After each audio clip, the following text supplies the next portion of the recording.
안녕하세요. 신덕식 목사입니다. 오늘은 성령이 그리스도인들에게 하시는 말씀을 들을지어다 라는 주제로 은혜 나누고자 합니다. 우리가 지금 살아가고 있는 현실 속에서 나라가 많이 힘들지요. 그러다 보니까 많은 국민들도 힘든 것이 사실입니다. 그래서 요즘 그리스도인들 많이 모여서 나라를 위하여 기도하고 있는 줄 알고 있습니다. 제가 오늘 말씀드리고 싶은 것은 나라를 위하여 참 기도해 주시는 그리스도인 여러분들 감사합니다. 그러나 나라가 왜 이렇게 힘들게 되었는가 하는 것을 우리가 한번 생각해 봐야 되는 줄 믿습니다. 나라가 왜 이렇게 힘들었을까요? 우리가 성경에 비춰서 바라볼 때 이스라엘 백성들이 애굽에서 나와서 광야를 거쳐 가나안 땅에 들어가서 그 삶에서 풍부해질 때 하나님을 등한시 여기는 그러한 삶을 살았죠. 어려울 때는 주여 하면서 찾았지만 먹고 배부르고 있으니까 하나님은 형식적으로 섬겼지요. 이사야 선지자가 이야기하는 말씀이 바로 그 말씀이에요. 이사야 1장에 말씀하셨죠. 하늘이여 땅이여 들으라. 소는 그 임재를 알고 나귀는 그 구유를 아는데 이스라엘 백성들은 하나님에 대해서 알지 못한다는 것입니다. 그러면서 이스라엘 백성들이 절기에마다 하나님 앞에 예물 들고 나오고 빠짐없이 하나님 앞에 찾아와서 나아오지만 하나님께서는 누가 너희들을 오라고 불렀느냐? 그죠? 내 마당만 밟고 갈 뿐이다.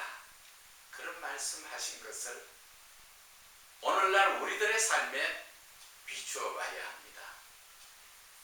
성경은 과거에 지나간 그 어떠한 역사의 드라마가 아니라 그 과거의 그 말씀이 오늘날 현실에 너무나 잘 맞다는 것을 이야기하는 것입니다. 우리 한국 사회가 어떻습니까? 우리나라 일제 36년 동안 압제를 받고 살다가 겨우 해방되자마자 또 6.25 사변을 거쳐서 제대로 쓸 것 남아있었는 게 뭐 있습니까? 그러한 험난한 삶 속에서 예수 그리스도 그 복음이 이 땅에 들어와서 그때부터 많은 백성들이 많은 국민들이 예수 그리스도를 바르게 믿어보려고 얼마나 애쓰게 찾았습니까? 그래서 밤낮 없이 철야 기도고 또한 새벽 기도고 작정 기도고 금식 기도며 많이 울며 불며 어려운 상황에서도 하나님을 찾았습니다. 하나님은 그 기도에 응답하셔서 대한민국이 전 세계에 유례 없이 그 가난한 나라에서 이러한 부유한 나라가 되도록 하나님께서 은혜 내려 주셨지요. 그 모든 시발점이 기독교가 들어옴으로써부터 이루어진 것입니다. 그래서 한국이 부유한 나라가 되고 한동안에는 예수를 믿는 자들이 1200만 명이나 된다. 그러한 통계까지도 나왔지만 지금 현재의 모습은 어떠냐는 것입니다. 모두가 물질 만능주의로 돈만 있으면 되고 물질 풍부한 삶 속에서 쾌락을 느끼며 살아가는 이 시대에 이스라엘의 모습을 닮지 않았습니까? 이스라엘이 애굽에서 종살이 하다가 가나안 땅에 나와서 풍부한 삶 속에 모이니까 은연중에 하나님을 형식적으로 하나님을 믿고 그 마음속에는 우상을 섬겼지요. 그래서 하나님은 주변 나라들을 통하여서 이스라엘을 많이 채찍질 하셨습니다.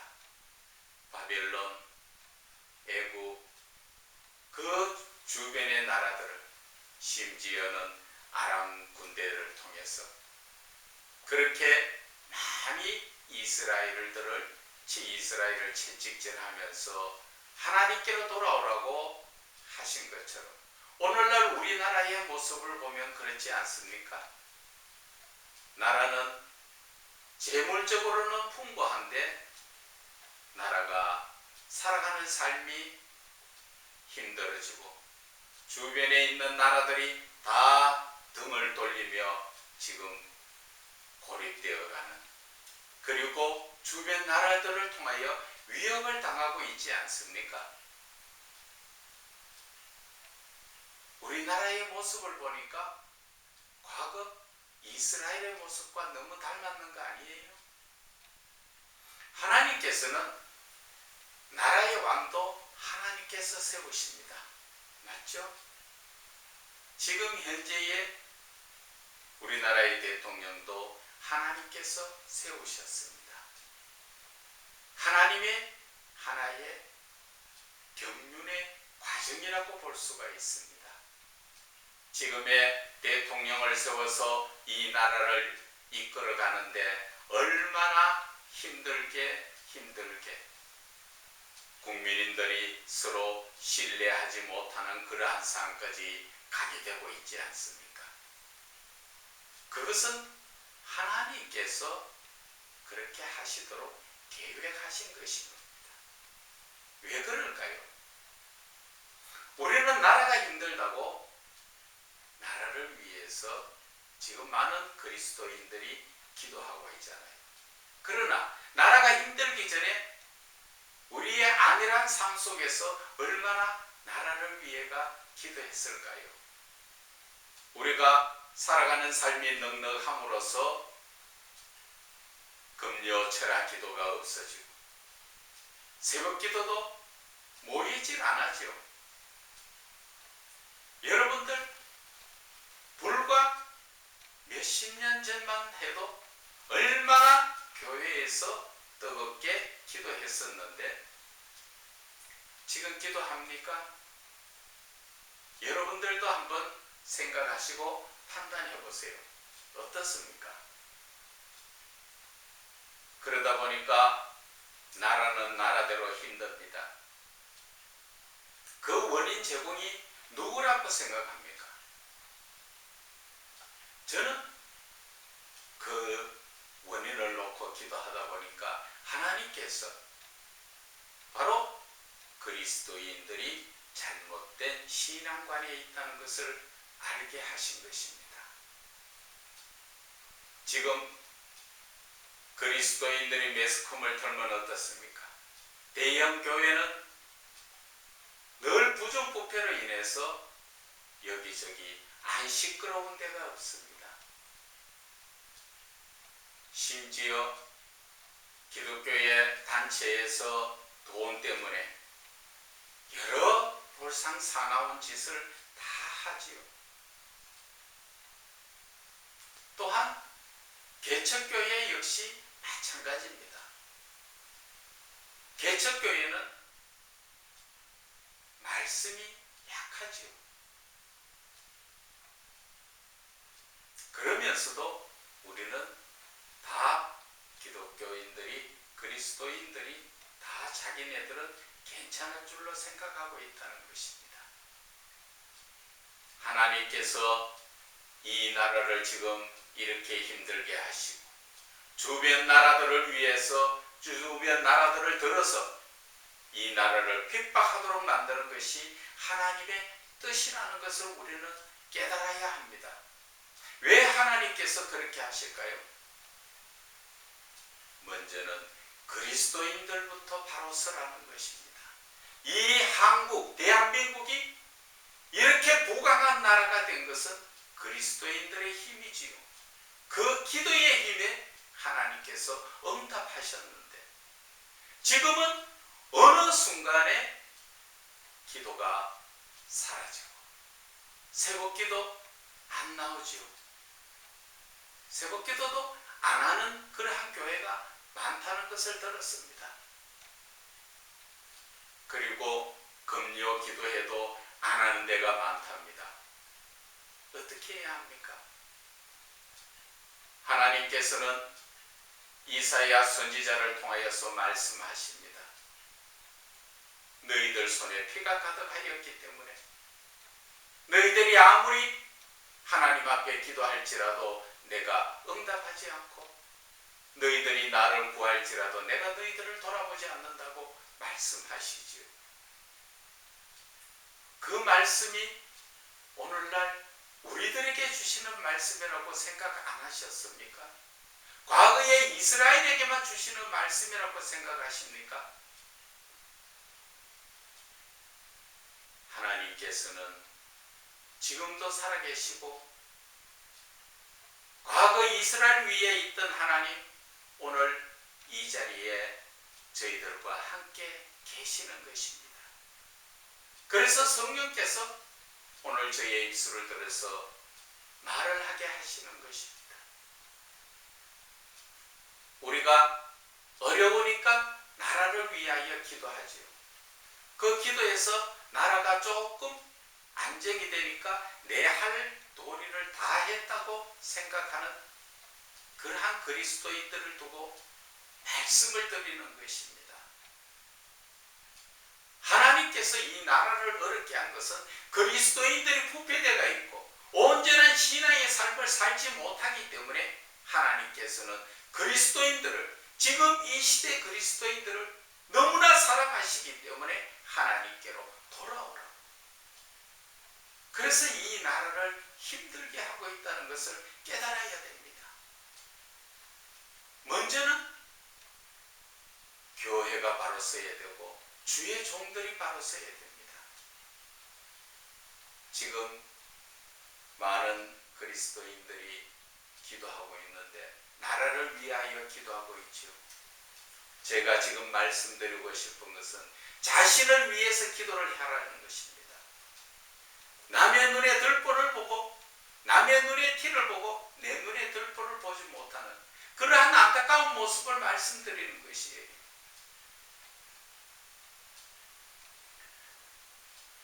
그리스도인들도 주의 종들에게 말씀드리는 것입니다. 내가 내 자신을 위해서 기도를 해야 된다는 것입니다. 왜? 주의 종이 종으로서 하나님과 교제하지 못하다 보니까 오늘 나라가 이렇게까지도 힘들게 됐다는 것을 알아야 합니다. 주의 종은 주인과 종의 관계, 주인과 종 사이에서 신앙이라는 관계가 들어있는 것이 그리스도인들이죠. 하나님과 나 사이에 믿음과 사랑의 관계가 있어야 되는데 우리가 얼마나 하나님과 나 사이에 사랑의 관계, 믿음의 관계가 있습니까? 대형교회는 대형교회대로 하나님하고는 상관없는 그러한 신앙적인 삶을 살다 보니까 주로 돈으로 네 편 내 편 따지고 그렇게 해서 싸움이 나고 세상 법정에까지도 가는 안타까운 모습을 볼 수가 있죠. 어떤 분들은 세습에 대해서 옳으니 그르니 이야기를 합니다. 성경에 비춰보면 아론이 제사장이었으면 그 아들도 하나님께서는 제사장으로 쉽게 말하면 요즘 말로 하면 세습이라고 이야기할 수 있습니다. 그런데 이 시대의 세습은 그 하나님의 뜻과는 상관없는 세습을 하고 있다는 것이죠. 세습이 옳다 그러다는 여러분들이 판단하시기 바랍니다. 예를 들어서 대형 교회에 세습을 지금 반대하는 분도 있습니다. 그러나 그 반대의 입장이 재물을 빼고 나면은 거기에 반대나 찬성이나 나오겠습니까? 예를 들어 대형 교회에 그 재정이 몇 천억이 아니라 그 계산할 수 없는 엄청난 재력이 있으니까 거기에 아들이 물려받아야 된다. 뒤집어 이야기하면 빚이 몇백억이 재산 그 교회에 몇백억 빚이 있다면 거기에 서로 머리서 싸매고 세습으로서 이어나가려고 하겠느냐는 것입니다. 세습은 정당하지만 왜 재물을 따라서 세습을 하려고 하느냐는 것입니다. 그 교회에 재정이 없고 빚이 저가 있다면 누가 그 재정의 빚을 끌어안고 그 교회를 세습하려고 하는데 반대할 사람이 또 누가 있습니까? 그렇지 않습니까? 지금 세습이 논란되고 있는 것은 세상적으로 말하면 돈이죠. 돈이 있으니까 그 돈 보고 물려받으려고 하는 것이지, 돈이 없고 빚이 있다면 그게 물려받으려고 하겠습니까? 여러분들, 하나님이 지금 보고 계시고 하나님은 우리의 마음을 감찰하십니다. 그러한 마음으로 목회를 하시는 것이 결국 그 많은 영혼들을 죽음으로 이끌고 간다는 것을 알아야 하는 것입니다. 그렇다고 또 개척교회는 잘했습니까? 개척교회는 너무 안일한 삶을 살지요. 성도가 거의 안 옵니다. 대형 교회에서 그 많은 차로 동네 구석구석이 다 성도들을 실어가 버리지요. 세상도 서로 큰 회사와 적은 회사가 상생하자고 이야기하는데 대형 교회와 이 개척교회가 상생이 되지 않지요. 개척교회가 없으면 대형 교회가 제대로 다 몰려서 잘 될 거다, 천만의 말씀입니다. 개척교회가 없으면 대형 교회도 살아남을 수가 없습니다. 그런데 개척교회는 또 어떻습니까? 개척교회에 왜 성도가 오지 않는다 하는 것을 우리가 깨달아야 됩니다. 우리가 대형마트에 가게 되면 휘황찬란하게 준비를 잘 해놨습니다. 구석구석이 별의별 거를 다 준비해놨지만 작은 구멍가게에 가면 들어갈 때부터 이미 선입감이 별로 좋지 못하지요. 거기에다가도 물건이 올바른 물건이 있으면 되는데 하나님의 말씀이 제대로 갖춰지지 못하고 그저 기도로 으쌰으쌰 은사만 나타내고 은사도 제대로 강력한 은사가 나타나는 부분이 어디 있습니까? 그러면서 개척교회는 대형교회를 사모하기도 하고 원망하기도 하지요. 여러분, 제가 말씀드리는 것은 바로 이러한 부분을 두고 목자들도 자기 자신을 두고 기도해야 되고 회개해야 된다는 것입니다. 우리나라가 이만큼 힘들게 된 것은 바로 주의 종들이, 그리스도인들이 하나님 앞에 온전히 서지 못하니까 하나님께서는 돌아오라고 우리에게 사랑의 매를 드셨다는 것을 알아야 하는 것입니다.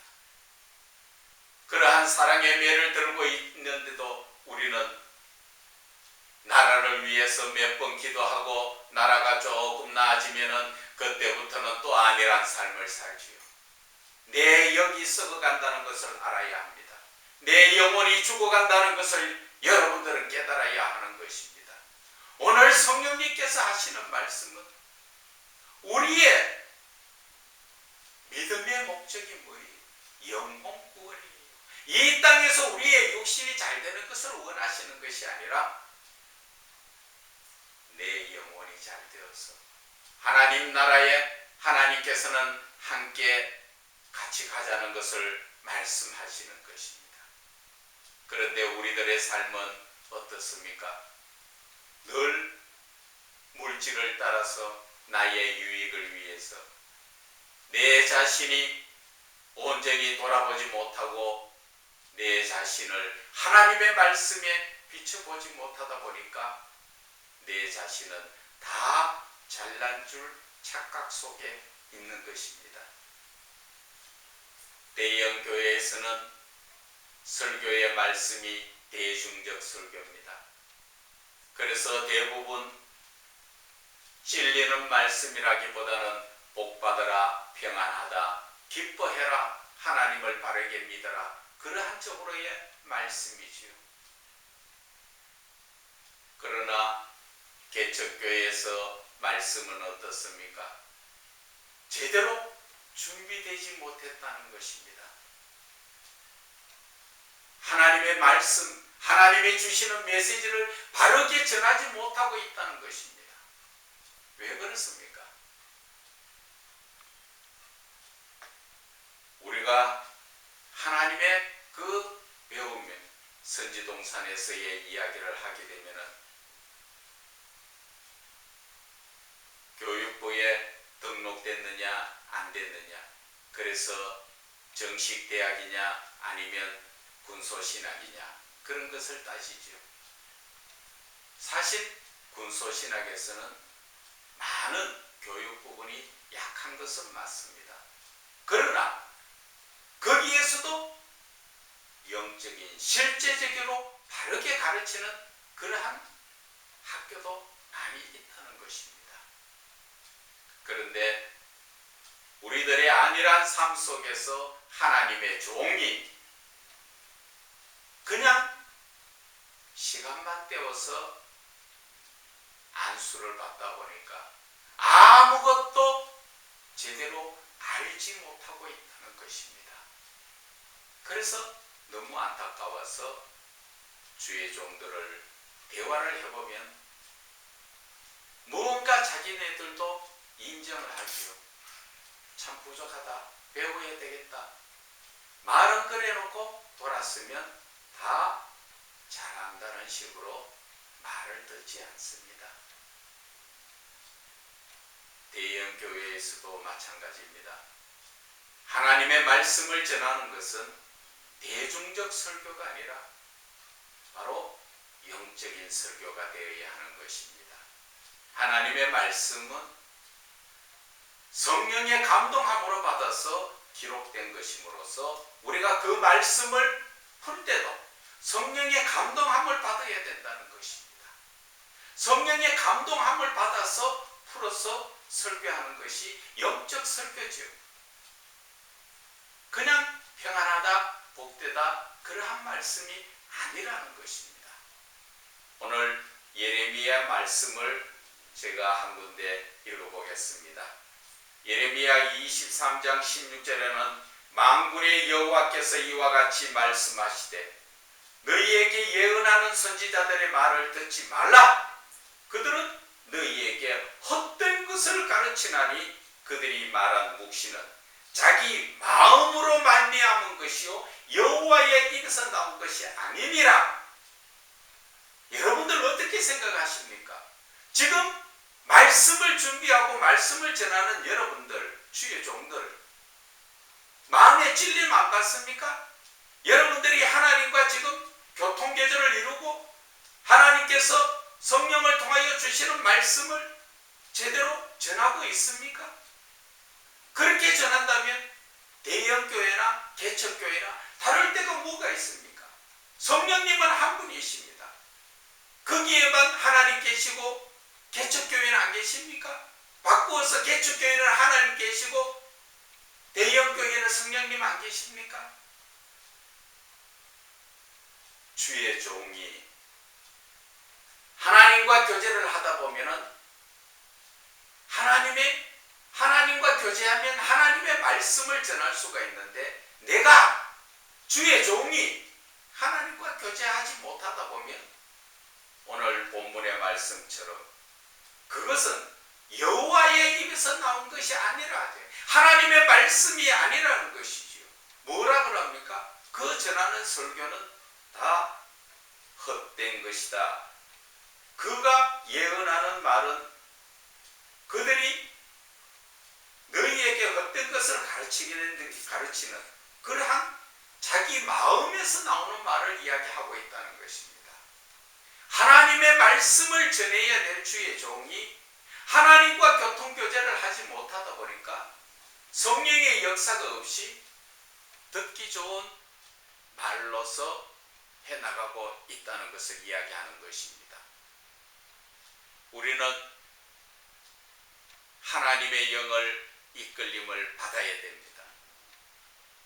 그저 주여 주여 한다고 다 천국 가는 것이 아니라 하나님의 뜻대로 행하여야 한다는 것을 말씀하신 것처럼 우리의 삶에서 우리는 하나님의 뜻대로 살기 위해서 결국 하나님을 만나야 되고 하나님과 교제를 이루어야 되는 것입니다.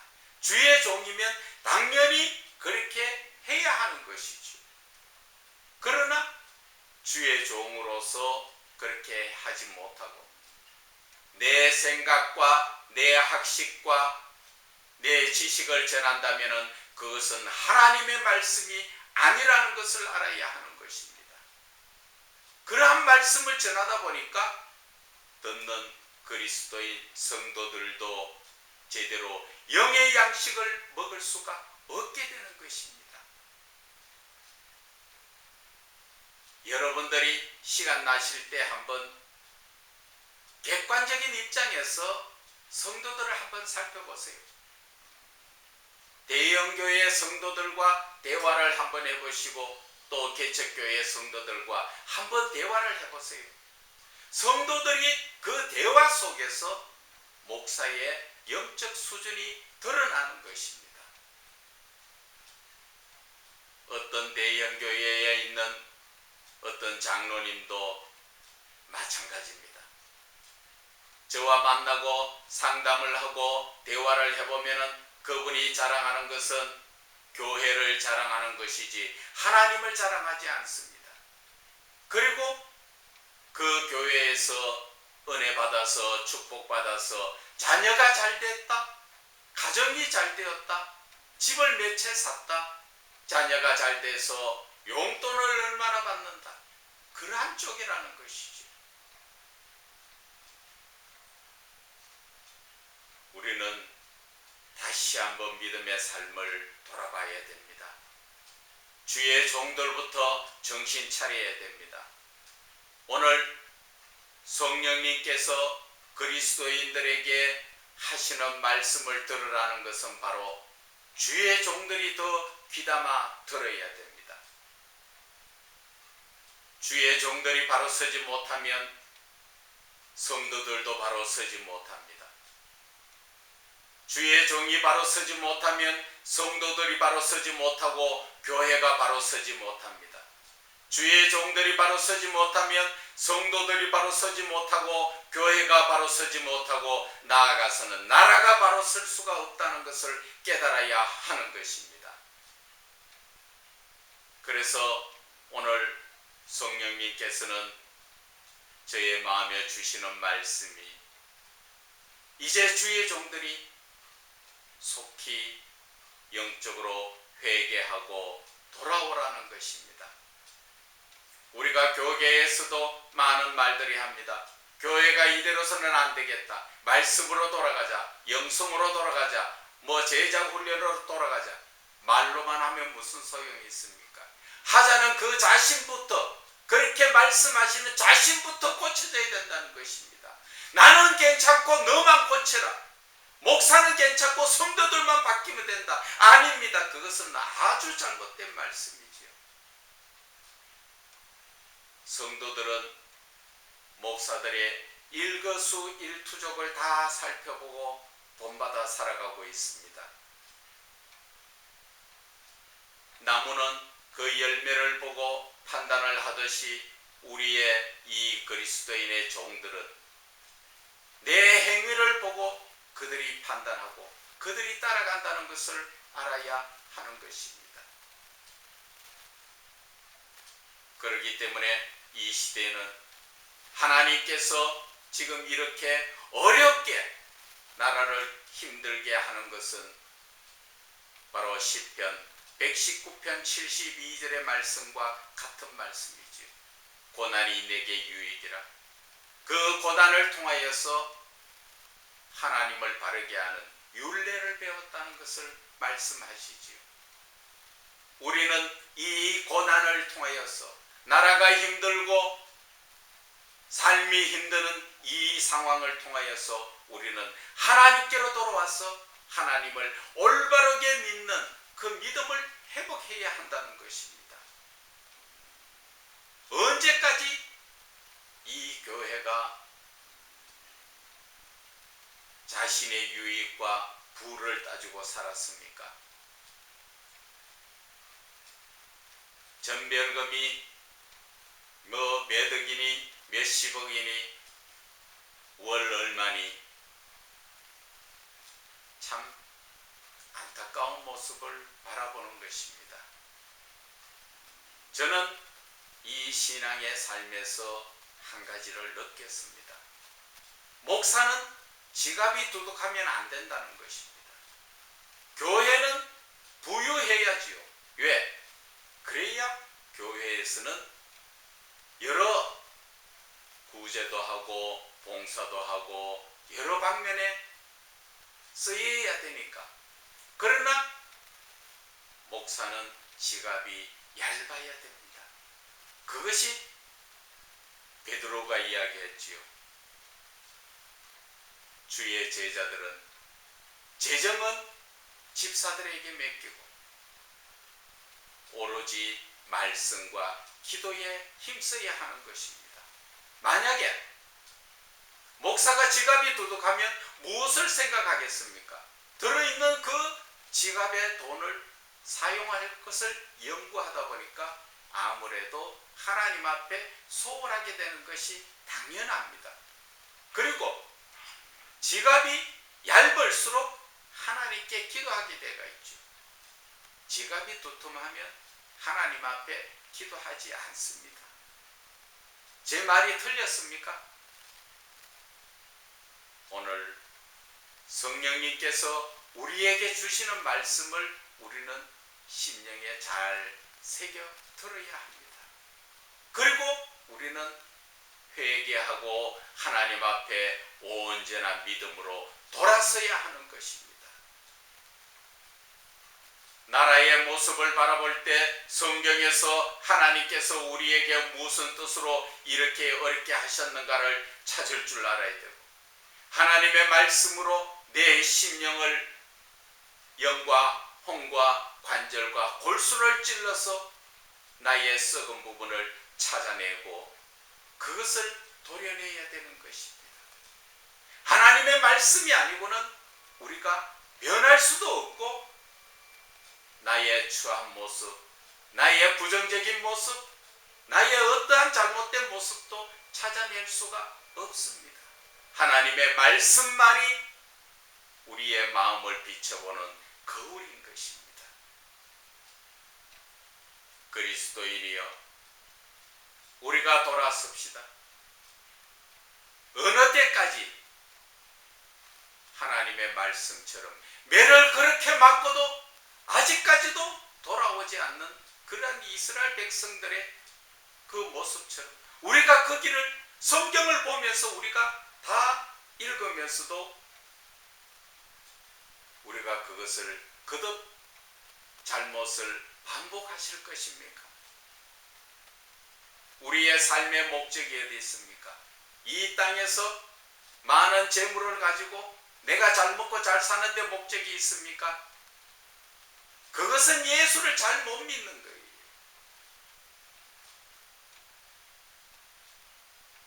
사도 베드로는 이야기합니다. 믿음의 결국은 영혼 구원입니다. 저와 여러분이 언제 하나님이 불러서 갈지 모르는 그러한 상황이죠. 그런데도 우리는 육신적으로 무언가 더 가지고 눈에 보암직도 하고 입에 먹음직도 한 것을 탐스러운 걸 찾아서 우리는 헤매이고 방황하고 있다는 것을 알아야 됩니다. 말로는 주여 주여 하지만 내 삶은 내 뜻대로 예수를 믿는 거예요. 그것이 잘못됐다는 것입니다. 우리가 예수를 믿는다는 것은 예수님의 뜻대로 살기 위한 것이지 내 뜻대로 살기 위한 것이 아니라는 것을 우리는 깨달아야 됩니다. 마태복음 7장 21절에서 23절 말씀이 그렇지요. 내 뜻대로 내 생각대로 하나님하고는 상관없는 예수 이름만 팔아서 지금까지 신앙의 삶을 살았다면 예수님은 뭐라 말씀하십니까? 23절에 결국 나는 너희들을 알지 못한다. 불법을 행한 자들아 내게서 떠나가라 하신다는 것을 깨달아야 합니다. 얼마나 두려운 말씀입니까? 이 나라가 힘들어지는 그 모습을 바라볼 때 우리가 내 자신을 돌아봐야 됩니다. 나라가 왜 힘들어졌을까? 정치하는 사람이 잘못해서 그런 부분도 있겠죠. 그러나 먼저는 그리스도인들이 올바로 서지 못하고 세상에 빠져 있기 때문에 하나님은 그 어려운 고난을 통하여서 그리스도인들을 돌아오라고, 그래도 아직까지도 하나님의 사랑으로 우리를 붙들고 계시기 때문에 실어버리지 아니하셨다 하신 말씀처럼 우리는 속히 하나님께로 돌아와야 됩니다. 그리스도인이 바로 서면 나라는 바로 서게 되어 있습니다. 왜? 하나님께서 왕을 세우시고 또 하나님께서 그 왕을 들어서 나를 다스려 나가시기 때문에 과거의 삶을 한 번 더 생각해 보세요. 우리나라가 전 세계에서도 원조를 받는, 심지어 돌이켜 생각해 보면 우유가루, 그리고 또 옥수수가루, 강냉이빵, 그거 먹던 나라에서 음식물 쓰레기가 처져 넘치도록 나오는 그런 나라로 바뀌었지 않습니까? 그것이 누구의 은혜입니까? 그리스도인의 기도요 하나님의 은혜지 않습니까? 지금 등 터시고 배부르니까 그만큼 간절한 기도하지 않지요. 믿어도 언제나 믿음을 갖지 않지요. 그래서 누가복음 18장에 예수님께서는 인자가 올 때에 세상에서 믿음을 보겠느냐 말씀하시는 것입니다. 우리의 삶이 지금 언제나 믿음에 서지 못하고 있다는 것입니다. 누구부터 정신 차려야 됩니까? 주의 종 목사들부터 정신 차려야 됩니다. 교만하지 마세요. 하나님 앞에 뭘 많이 알고 있어요. 안일한 삶 살지 마세요. 대충 그렇게 목회하면 영혼을 다 죽이는 겁니다. 교만한 설교를 하면은 그 교만을 통하여서 성도에게는 교만이 들어갑니다. 또한 나태하고 안일한 생각을 가지고 설교를 하면 나태하고 안일한 생각이 성도들에게 들어갑니다. 성도들은 하나님의 말씀을 먹고 삽니다.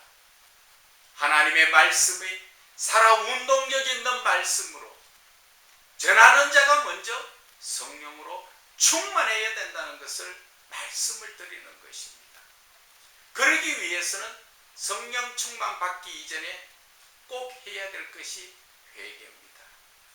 우리는 하루하루 살아가는 삶 속에서 가슴을 찢는 회개를 해야 됩니다. 반성 같은 눈물 몇 방울 뚝뚝 떨어뜨린다고 회개가 아니라 가슴을 찢는 회개. 그러한 회개로 하나님께로 돌아와야 하는 것입니다. 오늘 성령님께서 우리 그리스도인에게 주시는 이 말씀, 정말 우리는 마음을 회개하고 가슴을 찢으며 하나님의 말씀 안에 온전한 믿음이 회복되어야 된다는 것을 말씀을 드리는 것입니다. 그래서 주의 종들의 그 가는 길이 하나님이 기뻐하시는, 하나님이 인정해 주시는 그러한 주의 종의 길이 되기를, 또 하나님이 기뻐하시는 그리스도인들이 되기를 주 예수 그리스도 이름으로 축원을 드립니다.